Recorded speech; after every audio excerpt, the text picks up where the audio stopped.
सभी श्रोतागण को प्रियंका पांडे का नमस्कार। आइए सुनते हैं गणपति भगवान का मंत्र, जिसको सुनने से जीवन की सारी बाधाएं दूर होती है। भगवान विघ्नहर्ता सबकी बाधाओं को दूर करते हैं, जो इस प्रकार है। ओम एकदंताय विद्महे वक्रतुंडाय धीमहि तन्नो बुद्धिः प्रचोदयात्।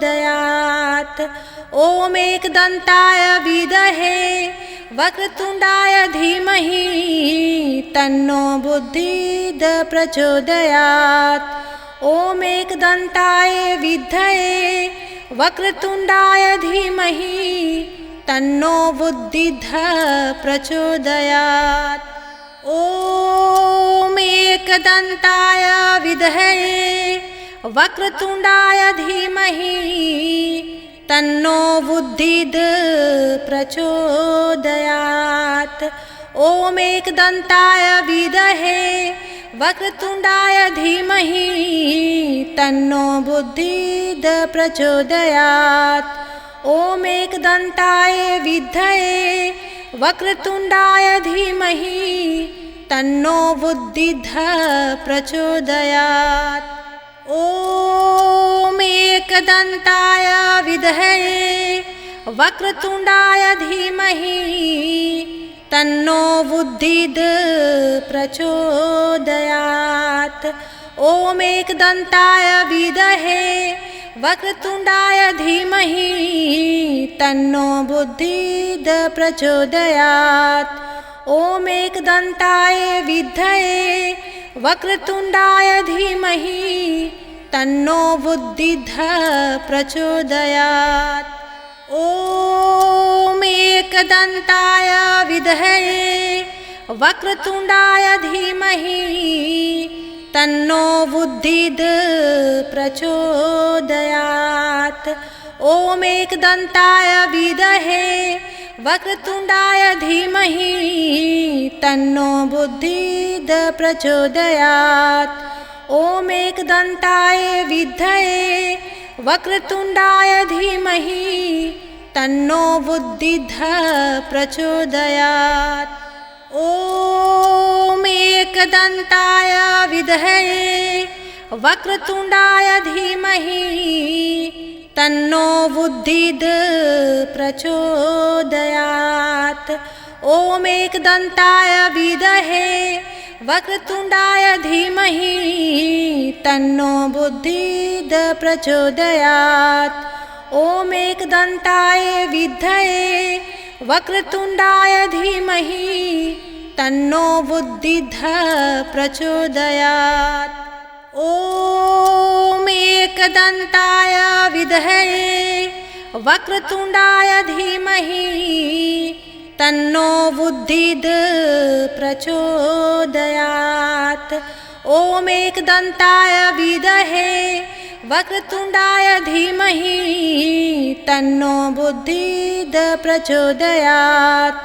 ओम एकदंताय विद्महे वक्रतुंडाय धीमहि तन्नो बुद्धिः प्रचोदयात्। ओम एकदंताय विद्महे वक्रतुंडाय धीमहि तन्नो बुद्धिः प्रचोदयात्। ओम एकदंताय विद्महे वक्रतुंडाय धीमहि तन्नो बुद्धिः प्रचोदयात्। ओम एकदंताय विद्महे वक्रतुंडाय धीमहि तन्नो बुद्धिः प्रचोदयात्। ओम एकदंताय विद्महे वक्रतुंडाय धीमहि तन्नो बुद्धिः प्रचोदयात्। ओम एकदंताय विद्महे वक्रतुंडाय धीमहि तन्नो बुद्धिः प्रचोदयात्। ओम एकदंताय विद्महे वक्रतुंडाय धीमहि तन्नो बुद्धिः प्रचोदयात्। ओम एकदंताय विद्महे वक्रतुंडाय धीमहि तन्नो बुद्धिद प्रचोदयात्। ॐ एकदन्ताय विद्महे वक्रतुण्डाय धीमहि तन्नो बुद्धिद प्रचोदयात्। ॐ एकदन्ताय विद्महे वक्रतुण्डाय धीमहि तन्नो बुद्धिद प्रचोदयात्। ॐ एकदन्ताय विद्महे वक्रतुण्डाय धीमहि तन्नो बुद्धिद प्रचोदयात्। ॐ एकदन्ताय विद्महे वक्रतुण्डाय धीमहि तन्नो बुद्धिद प्रचोदयात्। ॐ एकदन्ताय विद्महे वक्रतुण्डाय धीमहि तन्नो बुद्धिद प्रचोदयात्। ॐ एकदन्ताय विद्महे वक्रतुण्डाय धीमहि तन्नो बुद्धिद प्रचोदयात्। ॐ एकदन्ताय विद्महे वक्रतुण्डाय धीमहि तन्नो बुद्धिद प्रचोदयात्। ॐ एकदन्ताय विद्महे वक्रतुण्डाय धीमहि तन्नो बुद्धिद प्रचोदयात्।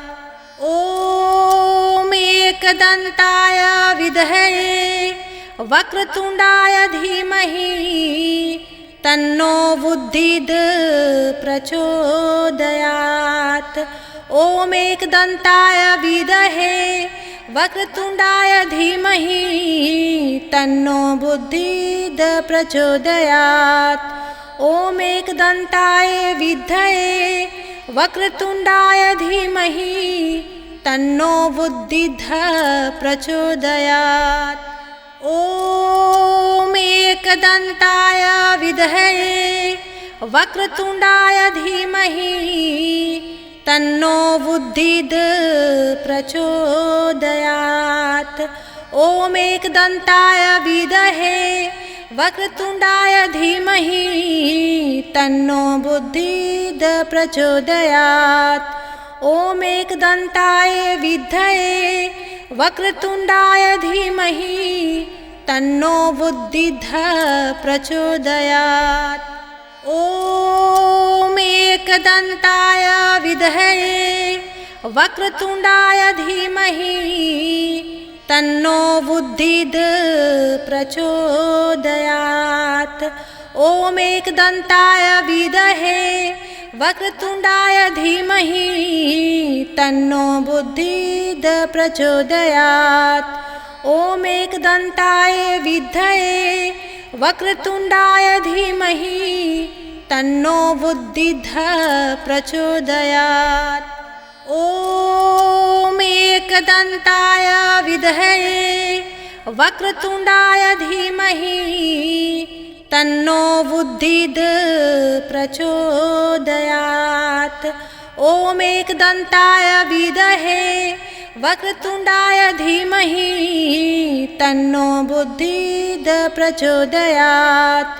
ॐ एकदन्ताय विद्महे वक्रतुण्डाय धीमहि तन्नो बुद्धिद प्रचोदयात्।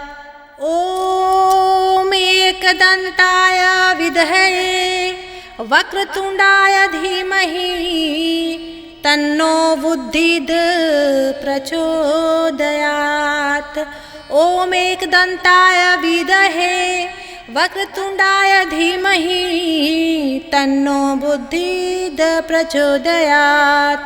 ॐ एकदन्ताय विद्महे वक्रतुण्डाय धीमहि तन्नो बुद्धिद प्रचोदयात्। ॐ एकदन्ताय विद्महे वक्रतुण्डाय धीमहि तन्नो बुद्धिद प्रचोदयात्। ॐ एकदन्ताय विद्महे वक्रतुण्डाय धीमहि तन्नो बुद्धिद प्रचोदयात्। ॐ एकदन्ताय विद्महे वक्रतुण्डाय धीमहि तन्नो बुद्धिः प्रचोदयात्। ॐ एकदन्ताय विद्महे वक्रतुण्डाय धीमहि तन्नो बुद्धिः प्रचोदयात्। ॐ एकदन्ताय विद्महे वक्रतुण्डाय धीमहि तन्नो बुद्धिः प्रचोदयात्। ॐ एकदन्ताय विद्महे वक्रतुण्डाय धीमहि तन्नो बुद्धिः प्रचोदयात्। ॐ एकदन्ताय विद्महे वक्रतुण्डाय धीमहि तन्नो बुद्धिः प्रचोदयात्। ॐ एकदन्ताय विद्महे वक्रतुण्डाय धीमहि तन्नो बुद्धिः प्रचोदयात्। ॐ एकदन्ताय विद्महे वक्रतुण्डाय धीमहि तन्नो बुद्धिः प्रचोदयात्। ॐ एकदन्ताय विद्महे वक्रतुण्डाय धीमहि तन्नो बुद्धिः प्रचोदयात्। ॐ एकदन्ताय विद्महे वक्रतुण्डाय धीमहि तन्नो बुद्धिः प्रचोदयात्। ॐ एकदन्ताय विद्महे वक्रतुण्डाय धीमहि तन्नो बुद्धिः प्रचोदयात्। ॐ एकदन्ताय विद्महे वक्रतुण्डाय धीमहि तन्नो बुद्धिः प्रचोदयात्। ॐ एकदन्ताय विद्महे वक्रतुण्डाय धीमहि तन्नो बुद्धिः प्रचोदयात्। ॐ एकदन्ताय विद्महे वक्रतुण्डाय धीमहि तन्नो बुद्धिः प्रचोदयात्। ॐ एकदन्ताय विद्महे वक्रतुण्डाय धीमहि तन्नो बुद्धिः प्रचोदयात्। ॐ एकदन्ताय विद्महे वक्रतुण्डाय धीमहि तन्नो बुद्धिः प्रचोदयात्। ॐ एकदन्ताय विद्महे वक्रतुण्डाय धीमहि तन्नो बुद्धिः प्रचोदयात्। ॐ एकदन्ताय विद्महे वक्रतुण्डाय धीमहि तन्नो बुद्धिः प्रचोदयात्। ॐ एकदन्ताय विद्महे वक्रतुण्डाय धीमहि तन्नो बुद्धिः प्रचोदयात्। ॐ एकदन्ताय विद्महे वक्रतुण्डाय धीमहि तन्नो बुद्धिः प्रचोदयात्। ॐ एकदन्ताय विद्महे वक्रतुण्डाय धीमहि तन्नो बुद्धिः प्रचोदयात्। ॐ एकदन्ताय विद्महे वक्रतुण्डाय धीमहि तन्नो बुद्धिः प्रचोदयात्। ॐ एकदन्ताय विद्महे वक्रतुण्डाय धीमहि तन्नो बुद्धिः प्रचोदयात्। ॐ एकदन्ताय विद्महे वक्रतुण्डाय धीमहि तन्नो बुद्धिः प्रचोदयात्। ॐ एकदन्ताय विद्महे वक्रतुण्डाय धीमहि तन्नो बुद्धिः प्रचोदयात्। ॐ एकदन्ताय विद्महे वक्रतुण्डाय धीमहि तन्नो बुद्धिः प्रचोदयात्। ॐ एकदन्ताय विद्महे वक्रतुण्डाय धीमहि तन्नो बुद्धिः प्रचोदयात्। ॐ एकदन्ताय विद्महे वक्रतुण्डाय धीमहि तन्नो बुद्धिः प्रचोदयात्। ॐ एकदन्ताय विद्महे वक्रतुण्डाय धीमहि तन्नो बुद्धिः प्रचोदयात्। ॐ एकदन्ताय विद्महे वक्रतुण्डाय धीमहि तन्नो बुद्धिः प्रचोदयात्। ॐ एकदन्ताय विद्महे वक्रतुण्डाय धीमहि तन्नो बुद्धिः प्रचोदयात्। ॐ एकदन्ताय विद्महे वक्रतुण्डाय धीमहि तन्नो बुद्धिः प्रचोदयात्। ॐ एकदन्ताय विद्महे वक्रतुण्डाय धीमहि तन्नो बुद्धिः प्रचोदयात्। ॐ एकदन्ताय विद्महे वक्रतुण्डाय धीमहि तन्नो बुद्धिः प्रचोदयात्। ॐ एकदन्ताय विद्महे वक्रतुण्डाय धीमहि तन्नो बुद्धिः प्रचोदयात्। ॐ एकदन्ताय विद्महे वक्रतुण्डाय धीमहि तन्नो बुद्धिः प्रचोदयात्। ॐ एकदन्ताय विद्महे वक्रतुण्डाय धीमहि तन्नो बुद्धिः प्रचोदयात्। ॐ एकदन्ताय विद्महे वक्रतुण्डाय धीमहि तन्नो बुद्धिः प्रचोदयात्।